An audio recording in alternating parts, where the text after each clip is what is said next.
ETF index mutual funds నేర్చుకుని stock మార్కెట్లో రాణించాలనుకుంటున్నారా? వెంటనే ఈ నెంబర్కి కాల్ చేయండి. నమస్తే, welcome back to Suman TV. Present మనతో పాటు ఉన్నారు అనలిస్ట్ మందర్ కృష్ణారెడ్డి గారు. నమస్తే సార్. నమస్తే అమ్మా. సార్, నా అన్వేషణ యూట్యూబర్ అన్వేష ఎవరైతే ఉన్నారో ఆల్రెడీ మీరు ఫాలో అవుతూ ఉంటారు, చూసే ఉంటారు వీడియోస్. ఒక ట్రావెలర్గా చాలా మంది ఫాలోవర్స్ని సంపాదించుకున్నాడు. ఎక్కడికంటే అక్కడికి వెళ్ళిపోవడం, అక్కడ జరిగేటటువంటి సిచ్యువేషన్స్ కానీ అక్కడ ఎలా ఉంటాయి పరిస్థితులు ఇవన్నీ చెప్పడం, ఆ విషయంలో చాలా దిట్ట. మరి ఇప్పుడు గత ఒక వారం రోజులు చూసుకుంటే చాలా ఒక ట్రెండ్ అయిపోయింది.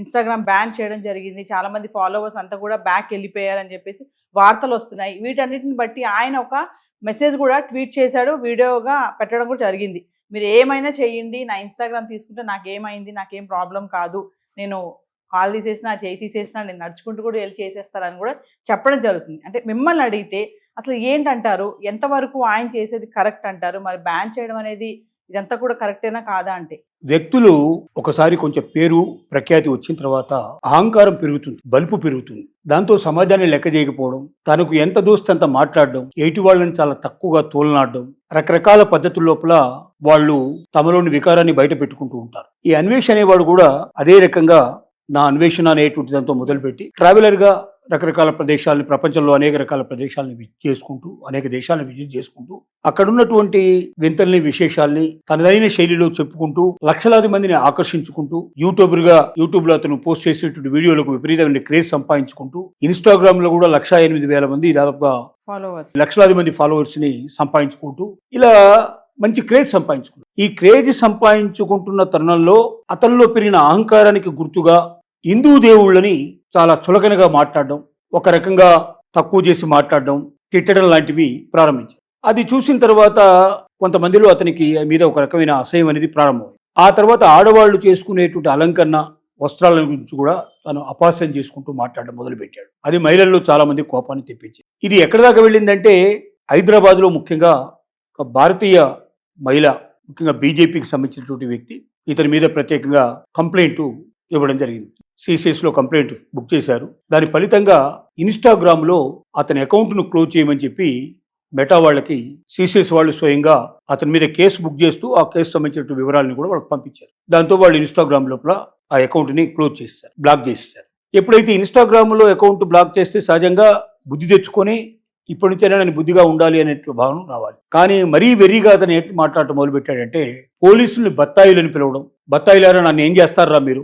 ఒక ఇన్స్టాగ్రామ్ని తీసేయగలిగారు, నాకు యూట్యూబ్ ఛానల్స్ ఉన్నాయి, నెలకు 8 లక్షలు 9 లక్షల రూపాయలు నేను యూట్యూబ్లో సంపాదించుకుంటున్నాను, నాకు 2 కాళ్ళు ఉన్నాయి, 2 చేతులు ఉన్నాయి, బుర్ర ఉంది, ఇవన్నీ నేను యూట్యూబ్ ఛానల్స్గా, ఇన్స్టాగ్రామ్గా నేను భావిస్తాను, నా బుర్రతో ఏదైనా నేను చేస్తాను, మీరు ఒకటి తీసేస్తే నేను ఒక చేయి తీసేసారు, ఇంకో చేయితో నేను ఏదైనా సాధించగలుగుతాను, కాలు తీసేస్తే ఇంకో కాలుతో చేస్తాను, 2 కాళ్ళు తీసేసినా 2 చేతులు తీసేసినా నా బుర్రతో చేస్తానని ఈ రకంగా ప్రగల్భాలు పలకడం ప్రారంభం. ఒకప్పుడు అతను అభిమానించినట్టు అభిమానులే మెల్లమెల్లగా తగ్గిపోవడం ప్రారంభించి, అంటే అన్వేష్ లాంటి ముందు మేధావిగా కనిపించిన వ్యక్తి, ట్రావెలర్లో చాలా మంది ట్రావెలర్స్ ఉన్నప్పటికీ ఒక దేశాన్ని గురించి, వింతైన ప్రదేశాల గురించి అట్రాక్టివ్గా చూడని వాళ్ళు కూడా చూడాలనిపించేంతగా ఆసక్తి కలిగేటట్టుగా మాట్లాడగలిగేటువంటి తెలివితేటలు ఉన్నటువంటి వ్యక్తి వీటన్నిటి వల్ల మంచి ఫాలోవర్స్ని సంపాదించుకొని యూట్యూబ్ ఛానల్స్లో 9 లక్షలు సంపాదించడం నెలకంటే అంత సులభమైన విషయం కాదు. అంటే ఎంతమంది చూస్తే, కస్టమర్స్ చూస్తే అతనికి 9 లక్షలు వస్తాయని మనం ఆలోచించి అర్థం చేసుకోవచ్చు. ఇన్స్టాగ్రామ్లో కూడా అతనికి అంతమంది ఫాలోవర్స్ చేయడం అనేది మామూలు విషయం కాదు. కానీ అతని ప్రవర్తన రోజు రోజుకి జుభిక్షాకరంగా ఉండటం వల్ల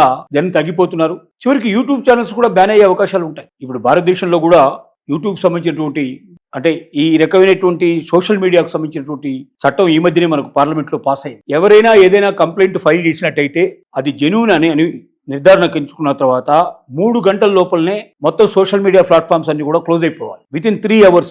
సో అలాంటి ప్రమాదం ఇప్పుడు పొంచి ఉంది. ఇంత ముందులాగా నా ఇష్టం వచ్చినట్టు నేను ఏది పడితే అది ఇన్స్టాగ్రామ్లో పోస్ట్ చేస్తాను, లేకపోతే నేను యూట్యూబ్లో పోస్ట్ చేస్తానని చెప్పి అనుకునేట్టు వాళ్ళు అవుతున్నారో అలాంటి వాళ్ళందరికీ భారతదేశంలో కొత్తగా వచ్చిన చట్టం ఒక చండ్రకోడలాగా జరిపించేట్టు పరిస్థితి ఏర్పడింది. ఏవి పడితే అది మాట్లాడతాం, దేని పడితే అది చూపిస్తాం, ఏది పడితే అది మేము పెడతాం అనేటువంటి వాళ్ళకి అది చెడ్డదై, లేక అది సమాజం దృష్టి లోపల సమాజానికి హితవు కాంది, సమాజానికి చెరుపు చేసేటువంటి ఏదైనా ఉంది అనుకున్నట్టయితే, కంప్లైంట్ దాని మీద వచ్చినట్టయితే, ఆ కంప్లైంట్ జెన్యూన్ అనిపించినట్టయితే, ఆ వచ్చినట్టు దాన్ని పరిశీలన చేసిన తర్వాత నిజంగానే చెప్పిన ప్రకారంగానే ఆ పోస్టింగ్ సరియది కాదు అని నిర్ధారణకు వస్తే 3 గంటల లోపల దాన్ని మొత్తం టోటల్ సోషల్ మీడియా నుంచి, అది యూట్యూబ్ అయినా కావచ్చు, లేకపోతే ఇన్స్టాగ్రామ్ కావచ్చు, మరి ఇంకేదైనా సరే అన్ని పోస్టుల నుంచి బయటికి తీసిపారేయాల్సిన పరిస్థితి ఏర్పడుతుంది. కాబట్టి అన్వేషణలో ఇప్పటికైనా మార్పు రాకపోతే ఇదే రకమైనటువంటి పరిస్థితి అతనికి కంటిన్యూ చేసినట్టయితే అతనికి యూట్యూబ్ కూడా బంద్ అయిపోతుంది.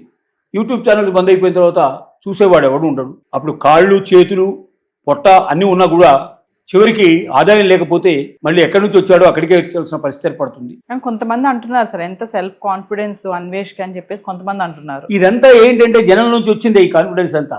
మనిషికి అహంకారం అంతా ఎక్కడి నుంచి వస్తుందంటే తనను పొగిడేటువంటి మనుషులు, తనకు కావాల్సినంత డబ్బు 9 లక్షల రూపాయలు ఏం చేస్తే వస్తుంది ఎవ్రీ మంత్. ఒక ఐటీ ఎంప్లాయీ కూడా రాదు కదా, ఓ పెద్ద పెద్ద ఎండీలకి సీఎంఓలకు కూడా రాదు కదా. అంత డబ్బు సంపాదిస్తున్నప్పుడు ప్లస్ దానికి తగ్గట్టుగా ఇన్ని లక్షల మంది ఫాలోవర్స్ ఉండటం వల్ల కూడా ఏమవుతుందంటే అహంకారం బాగా పెరిగిపోయింది. ఒకసారి యూట్యూబ్ ఛానల్స్ క్లోజ్ అయిపోయి ఆదాయం మొత్తం పడిపోయి తనని ఎవరు కూడా పొగిడేవాళ్ళు లేకపోతే ఏమైపోతాడు?